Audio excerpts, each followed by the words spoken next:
Cuando estábamos visitando el aviario me preguntaste cuál era mi opinión, mi perspectiva sobre la dieta de loros en cautividad.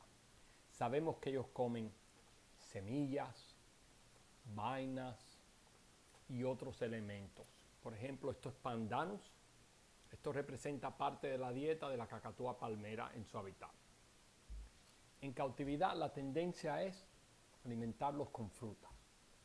Pero si vemos una manzana en su estado salvaje y una manzana comercial, como las que podemos comprar en el supermercado, esto es un paquete de azúcar.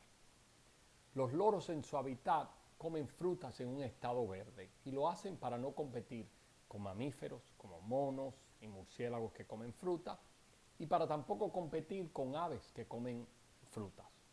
Al comer su dieta, consistirla en frutas verdes, ellos eliminan toda esa competencia, no tienen que preocuparse de eso. Pero al comer las frutas verdes, ellos bajan el nivel de azúcar muy bajo. La fruta no tiene ese nivel de azúcar que tiene cuando está ya madura. La manzana, por ejemplo, el plátano, el cambur, el guineo, depende en qué parte de Latinoamérica o del mundo estamos hablando, contiene un nivel de azúcar muy muy alto. Cuando uno ve los loros comiéndose el plátano en su estado salvaje, se lo comen verde, en un estado que de verdad es desagradable. El mamey, por ejemplo, que es una fruta muy rica, es colorida, es roja, tiene mucho sabor, pero tiene mucho azúcar. Y cuando ellos comen mamey, ellos se lo comen verde, en un estado que es desagradable al paladar y hasta áspero. Entonces, mi idea en la dieta es eliminar todas estas frutas que contienen mucho azúcar y que los loros y las cacatúas y las guacamayas, ellos no han evolucionado para digerir estos elementos, ni estos niveles tan altos de azúcar. Considero que la dieta se debería reemplazar con cosas como remolacha, betabel, beterrada, depende de qué país estamos hablando, zanahoria, calabaza, el boniato americano amarillo, porque tiene mucha betacarotena. Podemos agregar acelga, brócoli, podemos agregar muchas otras cosas verdes. El único que no me gusta agregar es el apio, porque sabemos que muchas veces viene contaminado con E. coli.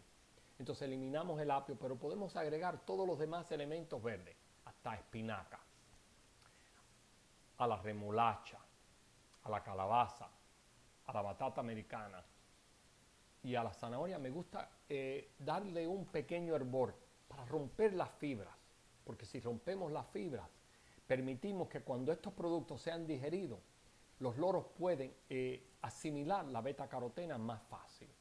Entonces, una dieta debería contener o semillas o extrusados, pellets, como le llamamos aquí en este país, y muchos vegetales. Si uno está criando, sí me gusta agregarle a los vegetales extra calcio y se lo ponemos como si estuviéramos salando esos vegetales. ¿Por qué? Porque la demanda de una hembra que está ovulando y de unas crías de calcio aumenta. Si uno da una dieta basada en semillas, entonces no solo tenemos que agregar calcio, deberíamos agregar algún componente que pueda estimularlo sexualmente y un buen componente vitamínico. ¿Por qué? Porque las semillas tienen muchas deficiencias y tenemos que compensar por esos elementos. En sumario, muchos vegetales en la dieta, fruta casi eliminada, la podemos dar infrecuentemente, y si damos, vamos a tratar de concentrarnos en temas como papaya, por ejemplo, que es muy digestiva, que tiene enzimas muy buenas.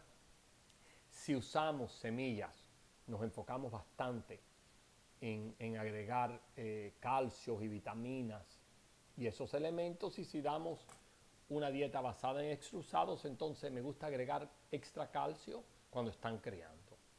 Vamos a tratar de eliminar todos los problemas que conllevan las frutas, que son muchos. A mí a diario me escriben personas: todos mis pájaros están llenos de candidiasis, todos mis pájaros están súper obesos.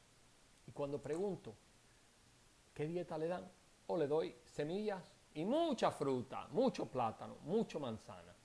Entonces, con unos pocos cambios, mejoramos la salud de las aves y el nivel reproductivo. Eso es todo por hoy.